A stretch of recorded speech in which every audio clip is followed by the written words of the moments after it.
அனைவருக்கும் தெரியும், தற்பொழுது நாட்டிலே ஒரு ஜனாதிபதி தேர்தலுக்கான சூடு பிடித்து கொண்டிருக்கு. இன்னும் சரியாக சூடு பிடிக்கல, இப்பான் சூடு பிடிக்க ஆரம்பித்திருக்கு. அந்த வகையிலே எங்களுடைய மாவட்டம் சார்ந்த சில கருத்துகளையும் இந்த இடத்துல முன்வைக்கலாம்னு நினைக்கிறேன். குறிப்பாக இந்த ஜனாதிபதி தேர்தலை பொறுத்தளவிலே பிரதானமான 3 வேட்பாளர்கள் இருக்கிறார்கள். ரணில் விக்ரமசிங்க, சஜித் பிரேமதாச, அன்றகுமார் திசாநாயக் என்று. அத்தோடு நாமல் ராஜபக்சரும் போட்டி போடுறார். அந்த வகையிலே இம்முறை அனைவருக்கும் தெரிந்த விடயம், தெற்கிலே இருக்கும் வாக்குகள் சிதறி சின்ன பின்னமாக போகக்கூடிய ஒரு சூழல். அந்த வகையிலே தமிழ் மக்களுடைய வாக்குகளுக்கு ஒரு கூடிய பெறுமதி இம்முறை உருவாகியிருக்கு. அதுலேயும் கிழக்கு மாகாணத்தை பொறுத்தவரையிலே, கிழக்கு மாகாணத்திலே மட்டக்களப்பு மாவட்டத்திலே தான் அதிகூடிய அளவு தமிழ் மக்களுடைய வாக்குகள் இருக்கின்றது. ஏனைய 2 மாவட்டங்களை எடுத்தால் மூவின மக்களும் வாழும் மாவட்டங்கள். மட்டக்களப்பு மாவட்டத்தில் தான் அதிக அளவான அந்த தமிழ் மக்களுடைய வாக்குகள் இருக்குது. அப்போ கிழக்கு மாகாணத்தை பொறுத்தளவிலே தமிழ் மக்கள், மட்டக்களப்பு மாவட்டத்தை சேர்ந்த தமிழ் மக்கள் மிக பிரதானமாக இந்த தேர்தலிலே கவனமாக சிந்தித்து நாங்கள் வாக்களிக்கணும். அந்த வகையிலே இலங்கை தமிழரசு கட்சி ஆகிய நாங்கள் நேற்று முன்தினம் மட்டக்களப்பு மாவட்டத்தினுடைய மாவட்ட பிரதேச தொகுதி கிளை மற்றும் மகளிர் அணி, வாலிபர் அணி இந்த உறுப்பினர்களை அழைத்து நாங்கள் அவங்களுடைய கருத்துக்களை நாங்கள் உள்வாங்கியிருந்தோம். அந்த வகையிலே வருகை தந்தவருடைய பெருமளவானவருடைய கருத்துகள் நாங்கள் ஆராய வேணும். தேர்தல் ஆரம்பித்திருக்கு, தேர்தல் விஞ்ஞாபனங்கள் வெளியிடப்படவில்லை. அந்த வகையிலே அதை நாங்கள் ஆராய்ந்து கட்சியிலே நாங்கள் இந்த தீர்மானங்கள் எடுக்க வேணும். அத்தோடு மாவட்டத்திலே இருக்கிற மாவட்ட கிளையினுடைய முடிவுகளையும் நாங்கள் மத்திய செயற்குழுக்களை அதை அந்த செய்தியை கொண்டு செல்ல வேணும் என்ற அடிப்படையிலே நேற்றைய தினம் வவுனியாவிலே நடந்த மத்திய செயற்குழுவிலே அந்த எங்களுடைய மாவட்டத்தை சொன்ன விடயங்களை பிரதானமாக சொல்லியிருக்கிறேன். அதிலே பொது வேட்பாளர், தமிழ் வேட்பாளர் என்று அழைக்கப்படுறவர், அவரை அந்த பொது வேட்பாளர் என்ற விடயத்தை நாங்கள் இதுக்கு மேலே பேசி அவசியம் இல்லை என்ற அளவுக்கே மட்டக்களப்பிலே நான் எங்களுடைய மாவட்ட கிளை உறுப்பினர்களே அந்த கூட்டத்திலே கிட்டத்தட்ட 33 பேருக்கு அளவாக மாவட்ட உறுப்பினர் கலந்து கொண்டவங்கள். அந்த உறுப்பினர்களுடைய பெருமளவானவருடைய கருத்து இந்த பொது வேட்பாளர்ன்றது பெரும்பான்மையானவர்களில் ஒருவரை தவிர ஏனைய அனைவரும் இந்த பொது வேட்பாளர் என்ற விடயம் இந்த மாவட்டத்துக்கும் இந்த மாகாணத்துக்கும் வடக்கு கிழக்குல தமிழ் மக்களுக்கும் தேவையில்லாத ஒரு விடயம் என்றதை சொல்லப்பட்டது. அதை நாங்கள் மத்திய செயற்குழுவிலே நேற்று சொல்லியிருந்தோம். அதுக்கு அமைவாக மத்திய செயற்குழுவிலேயும் தீர்மானங்கள் நேற்று அறிவிக்கப்பட்டது. கட்சி இதுவரைக்கும் ஒரு தீர்மானம் எடுக்காத நிலையிலே கட்சியிலே இருக்கிற உறுப்பினர்கள் எந்த ஒரு வேட்பாளர், அது ரணில் விக்ரமசிங்கவாக இருக்கலாம், நாமலாக இருக்கலாம், சஜித்தாக இருக்கலாம், அன்றகுமாராக இருக்கலாம், ஏன் அரியநேந்திரனாக கூட இருக்கலாம், எந்த ஒரு வேட்பாளருக்கும் ஆதரவாக அந்த கூட்டங்களிலே கலந்து கொள்வது, தவித்து கொள்வது நல்லது. ஏனென்றால் நாங்கள் எந்த வேட்பாளருக்கு ஆதரவு என்று நாங்கள் கட்சி தீர்மானம் எடுக்க முதல் கட்சி உறுப்பினர்கள் மட்டக்களப்பு மாவட்டத்திலே விசேடமாக நான் நினைக்கிறேன் மட்டக்களப்பு மாவட்டத்தை சேர்ந்த ஒருவர் எங்களுடைய மாவட்டங்களினுடைய உபசெயலாளராக தான் அவர் இப்பயும் இருக்கிறாரா இல்லைன்னு சொல்ல தெரியாது என்றால் அவருக்கு விளக்கம் கோரப்பட்டிருக்கு. அவர் ஒரு வேட்பாளர் இருக்கிறபடினால சில நேரம் கட்சி அங்கத்தவர்களுக்கு ஒரு சில குழப்பங்கள் வரலாம். மாவட்டங்களை, பிரதேசங்களை, தொகுதிகளை மக்களுக்கு தெரிஞ்சாலும் கட்சி அங்கத்தவர்களுக்கு சில குழப்ப நிலைகள் வரலாம். இவர் கட்சியை சேர்ந்தவர் இந்த நிலப்பாட்டில் இருக்கும்படினால் கட்சி இதுக்கு ஆதரவு, கட்சி இந்த பொது வேட்பாளர் விடயத்துக்கு ஆதரவுன்றதை இதுவரைக்கும் தெரிவிக்கவில்லை. அதிலே கட்சியிலே இருக்கிற அங்கத்தவர் மிக தெளிவாக அதை உணர வேண்டும். அவர் தன்னுடைய தனிப்பட்ட விருப்பத்திலே சில கட்சியுடன் இணைந்து இந்த வேட்பாளரை களமிறங்கியிருக்கிறாரே தவிர இது கட்சியினுடைய ஆதரவுடன், கட்சியினுடைய அனுசரணையுடன், இல்லாட்டி கட்சியினுடைய விருப்பத்துடன் போன ஒரு விடயம் அல்ல. அந்த வகையிலே நாங்கள் கட்சியாக ஒரு தீர்மானம் எடுக்கும் வரைக்கும் கட்சியை சேர்ந்தவர்கள் அன்றகுமார் திசாநாயக்கோட மேடையிலையும் வரக்கூடாது, அவருடைய கூட்டங்களில் கலந்து கொள்ளக்கூடாது, சஜித் பிரேமதாசர் கூட்டத்தை கலந்து கொள்ளக்கூடாது. அதே போல் இன்னொரு வேட்பாளராக களமிறங்கியிருக்கிற அரியநேந்திரனுடைய அந்த கூட்டங்களையும் கலந்து கொள்வது கட்சியினுடைய தீர்மானத்துக்கு மாறான விடயமாக இருக்கும். கட்சி எதிர்காலத்தில் தீர்மானம் எடுத்தால் அதுக்கு பிறகு அதை யார் ஆயலாம்ன்றது இந்த இடத்தை சொல்ல வேணும். அத்தோடு நேற்றைய தினம் மாலையிலே நான் பார்த்திருந்தேன், இந்த பொது கட்டமைப்பு என்று சொல்லி இந்த பொது வேட்பாளர் என்ற விடயத்தை தான் முதலாவது சொன்னதாகவும், அது குருக்கள் மடத்திலே ஒரு புத்தக வெளியிலே சொன்னதாகவும், அந்த விடயத்தை நாங்கள் கையில் எடுத்திருக்கிறோம் என்று சொல்லி மட்டக்களப்பு மாவட்டத்தினுடைய என்னுடைய சக பாராளுமன்ற உறுப்பினர் ஜனானன் அவர்கள் நேற்றைய தினம் மின்னல் நிகழ்ச்சியிலே சொல்லியிருந்தார். அவர் அதோடு சேர்த்து சொல்கிறார், நாங்கள் இந்த பொது வேட்பாளர் விஷயத்தை ஆதரவு வழங்கினால் அன்றகுமார திசாநாயக் அவர்கள் 50,000 வாக்குகளால் வெற்றி பெறுவாராக இருந்தால் அதை பற்றியும் நாங்கள் யோசிக்க வேண்டும். ஏனென்றால் நாங்கள் தமிழ் மக்களோட வாக்கை பிரித்து அன்றகுமார திசாநாயக்க தலைவராக்கி விட்டுட்டோம். அதுக்கு நாங்கள் மக்களுக்கு பதில் சொல்ல வேண்டியவர்களாக இருப்போம்ன்றதையும் சொல்கிறேன். இதை தானே நாங்களும் ஆரம்பத்தில் சொல்கிறோம், இந்த முட்டாள்தனமான வேலையை செய்ய வேணாமண்டு. மட்டக்களப்பு மாவட்டத்திலையும் சரி வடக்கு கிழக்கு இருக்கிற தமிழருடைய வாக்கை நான் ஆரம்பத்திலிருந்து சொல்கிறேன், இன்னொரு வேட்பாளரை வெல்ல வைக்கிறதுக்காக இந்த வாக்குகளை தடுக்கிற ஒரு விடயமாக இந்த விடயம் ஆரம்பிக்கப்பட்டது. நான் நினைக்கிறேன் அது ரணில் விக்ரமசிங்கவாக இருக்குமா என்று தெரியாது. ஏனென்றால் ரணில் விக்ரமசிங்க அவர்கள் எதிர்பார்க்கவில்லை நாமல் ராஜபக்ச அவர்கள் உட்பிட்ட இந்த மொட்டு ஒரு வேட்பாளரை களமிறக்குவார்கள் என்று. ரணில் விக்ரமசிங்கனுடைய மனதிலே இருந்தது ஜனாதிபதி தேர்தல் மொட்டு தனக்கு ஆதரவு வழங்கும் என்று. அவ்வாறான நேரத்திலே அதிதீவிர போக்குள்ள இல்லாட்டி தமிழ் மக்களுடைய மத்தியிலே தீவிரமான நிலப்பாடு உள்ளவர்கள் எக்காரணத்தை கொண்டும் ராஜபக்ச இணைந்திருக்கும் ஒரு குழுமத்துக்கு வாக்களிக்க வாய்ப்பில்லை என்று தெரியும். அந்த காரணத்தினால அந்த வாக்குகளை பிரிக்கிறதுக்காக அவர் அதை செய்தாரா என்ற சந்தேகம் ஆரம்பத்திலிருந்தே நான் சொல்லிக் கொண்டு வருகிறேன். அப்போ இன்று நிலைமை மாறிவிட்டது. இன்று மொட்டு தனி ஒரு வேட்பாளர் போடும் பட்சத்திலே அந்த அதிதீவிரமானவர்களும் சில நேரம் ரணில் விக்ரமசிங்கக்கு வாக்களிக்க வாய்ப்பு இருக்கின்ற இவர்கள் ஒரு விடயத்தை தாங்கள் அறியாமலே கூடுதலான தூரம் கொண்டு போய் விட்டார்கள். அது செல்வமடைக்கல்நாதனாக இருக்கட்டும், சித்தார்த்தனாக இருக்கட்டும், பாராளுமன்றத்திலே எங்களுக்கு சொன்னவர்கள் இந்த விடயம் ஒரு தேவையில்லாத விடயம் எங்களுக்கு முன்னுக்கு சொன்னவர்கள் மதிய உணவு சாப்பிடும் பொழுது.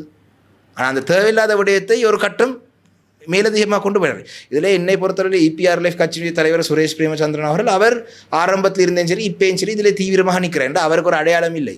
அவர் ஒரு மக்களால் நிராகரிக்கப்பட்டு அவர் மக்களால் தூக்கி எறியப்பட்டு இன்று கட்சி தலைவர் என்று சொல்கிறார். அந்த கட்சியிலே எத்தனை பேர் இருக்கிறாங்க, ஒரு பிரதேச சபை உறுப்பினர் கூட உருவாக்கக்கூடிய நிலையில் இருக்கிறாங்களன்ற சந்தேகம் எனக்கு இருக்குது. அப்போ அவரை போலவர்களுக்கு இது ஒரு அடையாளம். அதே போல் தங்களை கட்சி தலைவர் என்று அழைத்து கொண்டு ஒரு பெயர் பலகையை வைத்து கொண்டு திரிகிறவர்களுக்கும் ஒரு அடையாளம் இல்லாத நிலை. அப்போ இது ஒட்டுமொத்த தமிழினத்தினுடைய எதிர்காலத்தை அடகு வைத்து தாங்கள் ஒரு அடையாளத்தை உருவாக்குற செயல்பாடு.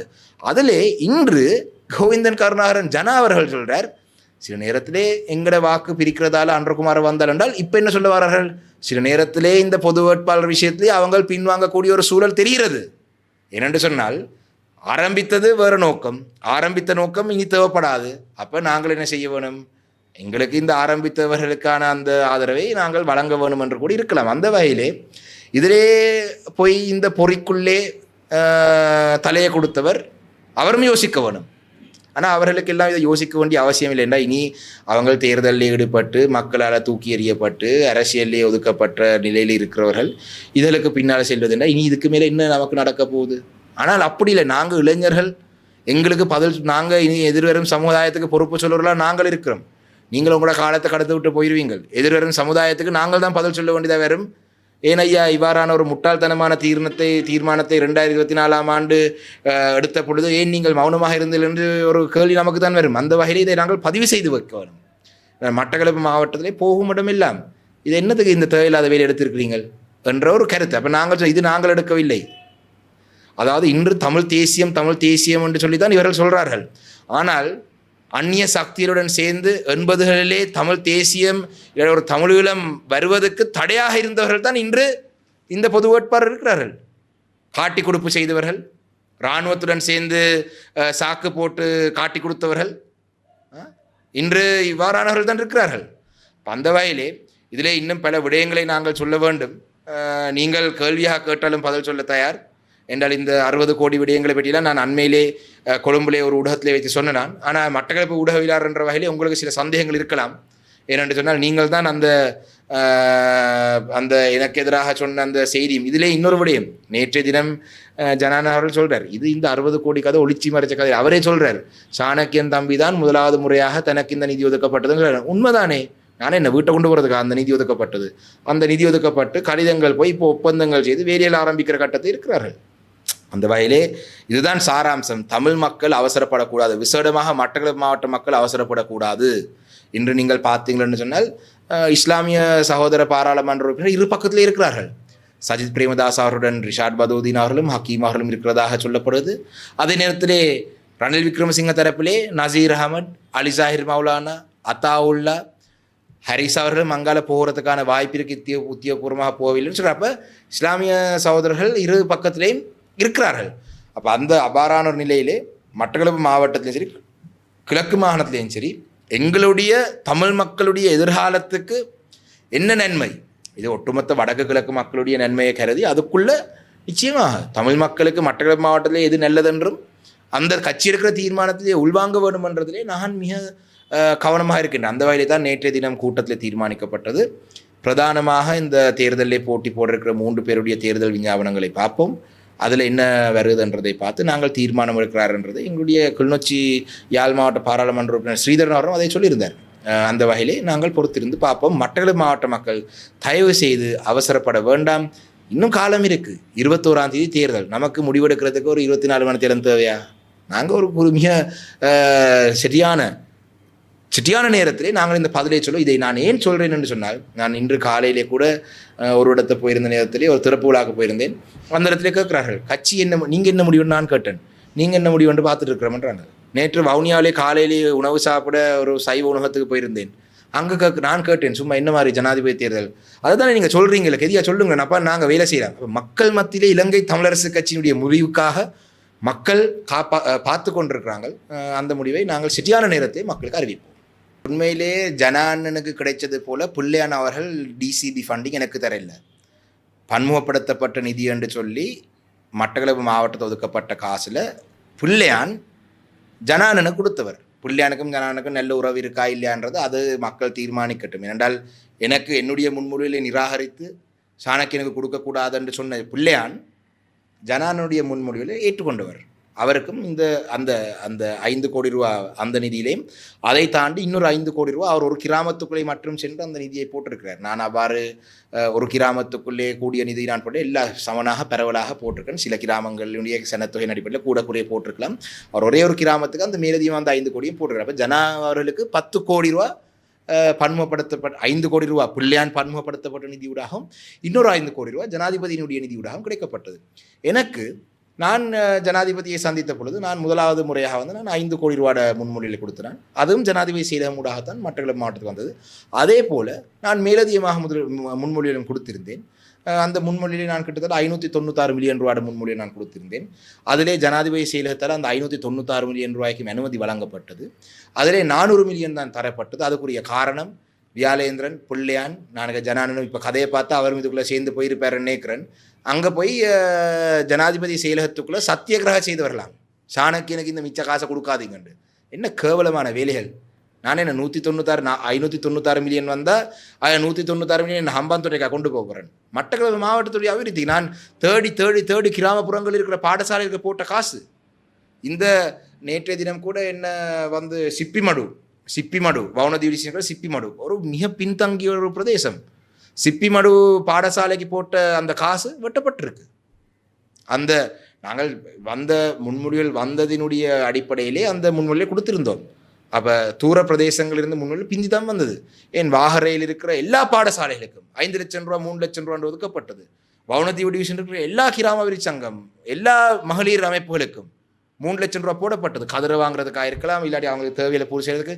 இந்த காசை தானே அரசியல் காழ்ப்புணர்ச்சியின் காரணமாக கேவலம் கட்டவர்கள் போய் வட்டி போட்டு அதையும் தவிர சாணக்கியனுக்கு ஜனாதிபதி 60 கோடி கொடுத்துருக்கிறார் என்று மொட்டையாக சொன்னால் சனங்கள் என்னைக்கும் சாணக்கியனுக்கு ஏதோ 60 கோடி ரூபா நான் ஏதோ இந்த பக்கத்துக்குள்ளே போட்டேன். ஆனால் தெளிவான மட்டக்களப்பு மாவட்டத்தில் இருக்கிற மக்கள் இவர்களைப் போல மடையர்கள் அல்ல.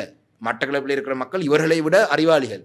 அவர்களுக்கு தெரியும் இந்த 60 கோடி ரூபா அதில் 40 கோடி ரூபா பிரதேச செயலகங்களூடாக மாவட்ட செயலகமூடாக தற்பொழுது அந்த கிராம மட்டங்களுக்கு அந்த ஒப்பந்தங்கள் செய்து வந்து கொண்டிருக்கு.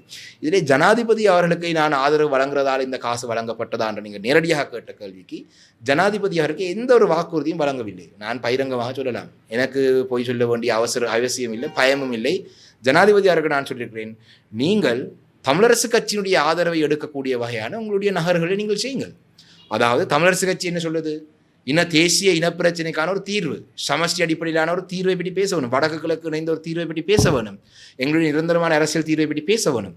அந்த பேச்சுவார்த்தையிலே எங்களுடைய கட்சி ஜனாதிபதியினுடைய பேச்சுவார்த்தை செய்கிறதுக்கு தயாராக இருக்குது. கட்சியினுடைய தீர்மானத்துக்கு மாறாக நான் இந்த காலத்திலேயும் இவரே கட்சி என்ன தீர்மானம் கொடுத்தோ அதானே நாங்கள் தீர்மானம் எடுக்கலாம். நாங்கள் எப்படி கட்சியினுடைய இப்போ டெலோ கட்சியில் அந்த பிரச்சனை இருக்குது. டெலோவில் பாராளுமன்ற உறுப்பினர் வினோ நோகராஜலிங்கம் கட்சி முடிவு பொது வேட்பாளர், நான் அந்த முடிவு இல்லை என்று அவர் சொல்கிறார். எங்களோட கட்சியில் நாங்கள் அப்படி முடிவெடுக்க மாட்டோம் என்றதை தயவு செய்து கோவிந்தன் ஜனா கருணாகரனுக்கு இதை காட்டுங்கள். நான் அவரை வலிமையாக மரியாதையாக ஜனான்னு தான் சொல்கிறது.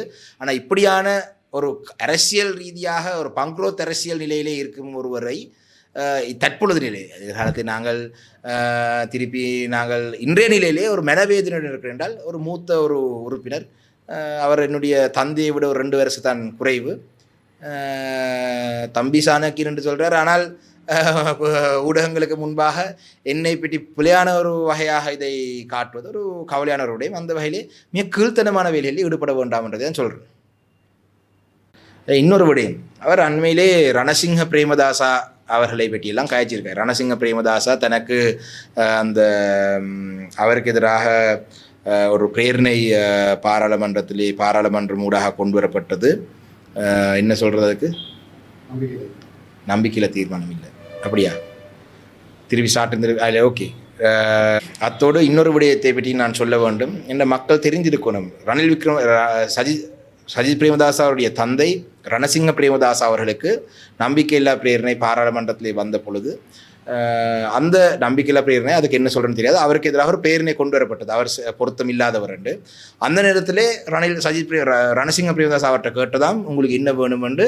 அவர் எனக்கு வீரமுனையை மட்டும்தான் வேணும். நல்ல விஷயம், அவர் அப்படி சொல்லியிருந்தால் நான் பார்த்தேன். எனக்கு அந்த நேரம் 3 வயசு அப்படி தான் இருந்திருக்கும். நான் 90ஆம் ஆண்டு பிறந்தேன். அப்போ எனக்கு அவர் என்ன நடந்ததுன்னு தெரியாது. ஆனால் ஒரே ஒரு கேள்வியை கேட்க விரும்புகிறேன். என்னுடைய பார்ட்னர் அவர் சீமு ராசமாணிக்கம் ஐயா, அவர் பெலத் அசிஸ்டன்ட் ஃபுட் கண்ட்ரோலர், அவர் அடிஷ்னல் கவர்மெண்ட் ஏஜென்ட், இப்படி அரச துறையிலே பல பதவியில் இருந்தார். அதனைத் தொடர்ந்து அவர் அரசியலுக்கு வந்தார். அரசியலில் அவர் தோல்வியடைந்த காலத்திலையும் அவர் மீண்டும் அரச சேவைக்கு போய் ஒரு கடமையாக அவருடைய அரசு ஊழியரில் ஈடுபட்டார். அவருக்கு அவருடைய குடும்பத்தினர் வயல் நிலங்களை கொண்ட குடும்பம். அதே போல் என்னுடைய பாட்டி, என்னுடைய அப்பம்மா அவவும் பெருமளவு சொத்துக்களை கொண்ட எல்லா களுவாஞ்சுடி பக்கம் இருக்கிற எல்லாருக்கும் தெரியும். என்னுடைய தந்தை ஒரு வைத்திய ஒரு மருத்துவர், ஒரு டாக்டர், ஒரு மெடிக்கல் டாக்டர். அப்போ நான் வீடு கட்டியிருக்கேனா, நான் வளவு வாங்கியிருக்கிறேனா, நான் வாகனம் ஓடுனா, இது எல்லாத்துக்கும் கணக்கு காட்டலாம். ஜனானனுக்கு இந்த சொத்துக்கள் எல்லாம் வாங்குறதுக்கு எங்கிருந்து காசு வந்தது என்றதை மக்கள் சிந்திக்க வேணும். என்றால் களுவாஞ்சுடி செட்டிப்பாளையத்தை தெரிந்தவருக்கு தெரியும், அவங்களுடைய குடும்ப பின்னணி தெரியும். அப்போ அவருக்கு இன்று மட்டக்களப்பில் இவ்வளோ ஆடம்பரமான வீடு கட்டுறதுக்கு, அவருடைய குடும்பத்துக்கு அங்கே லண்டனுக்கு 94ஆம் ஆண்டிலே அவர் ஆயுதத்தை நான் தூக்கி விட்டு போட்டு ஆயுதத்தை எடுத்து புத்தக பையை எறிஞ்சி போட்டு நான் அரசியலுக்கு வந்தவர் என்று சொல்கிறாருன்னு சொன்னால், அவர் தொடர்ந்து போராட்டத்திலோ இருந்திருக்கணும். 89ஆம் ஆண்டுக்கு பிறகு அவங்க 89ஆம் ஆண்டு காலப்பகுதியை செய்தெல்லாம் எல்லாரும் தெரியும் தானே, செய்து போட்டு லண்டனில் தப்பி போனவர் அவர். அப்போ இந்த சொத்துக்கள் எல்லாம் வாங்குறதுக்கு எங்கிருந்து காசு வந்ததுன்றதை மக்கள் கேட்க வேணும். லண்டனில் இருக்கிறார்கள் எங்களுக்கும் தெரியும், லண்டனில் 89ஆம் ஆண்டு போனாக்களுக்கு தெரியும். இந்தளவு சொத்துகள் சேகரிக்கலாமா லண்டனில் உழைத்தண்டு எல்லாருக்கும் ஒரு சந்தேகம், கேள்வி இருக்குது. இதை மக்கள் கேட்க வேணும். ஏனென்றால் ஏதோ நான் 60 கோடி எடுத்தது போல சொல்லி இதெல்லாம் நாங்கள் கயக்கக்கூடாதுன்றது, நாங்கள் 60 கோடி நான் எடுத்தேன்னு சொல்லி பொய்யான செய்திகளை சொன்னால் நாங்களும் மக்களுக்கு தெளிவான விளக்கங்கள் கொடுக்க வேணும். இங்கே இந்த காணி வாங்குறது எங்கிருந்து காசு வந்தது, இதெல்லாம் மக்கள் கேட்க வேணும். அவரோட குடும்ப பின்னணியை பார்த்தா எல்லாருக்கும் தெரியும். அப்படி நான் இன்றைக்கு என்ற களுவாஞ்சுடி இருக்கிற வீடு கிட்டத்தட்ட 100 வருடங்களுக்கு மேலாக ராசமாணிக்கம் ஐயாருடைய மனைவியுடைய குடும்பத்தினர் இருந்த வீட்டிலே தான் வளவிலே தான் நான் வீடு கட்டியிருக்கிறேன். கடற்கரையிலே ஒரு வளவு இருக்கட்டும், அது ராசமாணிக்கம் ஐயாவுடைய வளவு. கண்டியிலே எனக்கு ஒரு வீடு இருக்குன்னு சொன்னால் அதனுடைய அப்பாவுடைய சொந்த உழைப்பிலே வாங்கின வீடு. கொழும்புலே எனக்கு ஒரு வீடு இருக்குன்னு சொன்னால் எல்லாருக்கும் தெரியும். களுவாஞ்சுடியிலே அந்த விக்ஸ் மரம் இருக்கிற அந்த காணியை விற்று எங்கட அப்பமா 98ஆம் ஆண்டு வாங்கின வீடுலாம் கொழும்புல இருக்குது. நான் காட்டுறேன். சரி, நீங்கள் எங்கிருந்து காட்டுங்க பார்ப்போம். முடிந்தாலும் இதுக்கு பதில் சொல்லுங்கள். நன்றி.